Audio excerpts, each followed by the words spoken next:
ሰላም እንዴት ናችሁ? ዛሬ ድሬዳዋ በሚገኘው አሰገደች አረጋውያን ነበርኩኝ። እዚህ ጋር ደግሞ በጣም የምንወደውና ሁሌም መልካም ስራዎች ላይ የምናየው ወንድማችን ሮቤል ጌታቸው ለአረጋውያኑ ምግብ እየሰጠልን ነበረ።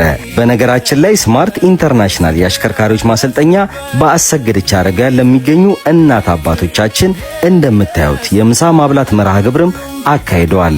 መልካምነት ሁሌም ዋጋው ከፍ ያለ ነውና እናንተም ለአረጋውያኑ ድጋፍ እንድታደርጉም በዚሁ አጋጣሚ ጥሬንም አቀርባለሁ።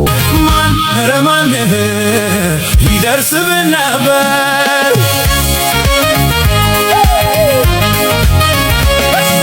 ቢማማ ቢረዳዳ ሁሉም በአንድነት ቢማማ ቢረዳዳ ሁሉም በአንድነት ቢማማ ቢረዳዳ ሁሉም በአንድነት ቢማማ ቢረዳዳ ሁሉም በአንድነት ያም ቢተባበር ድህነት ባለበት ያም ቢተባበር የት ይደረስ ነበር?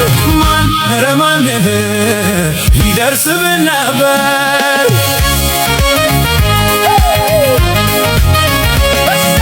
ቢማማ ቢረዳዳ ሁሉም በአንድነት ቢማማ ቢረዳዳ ሁሉም በአንድነት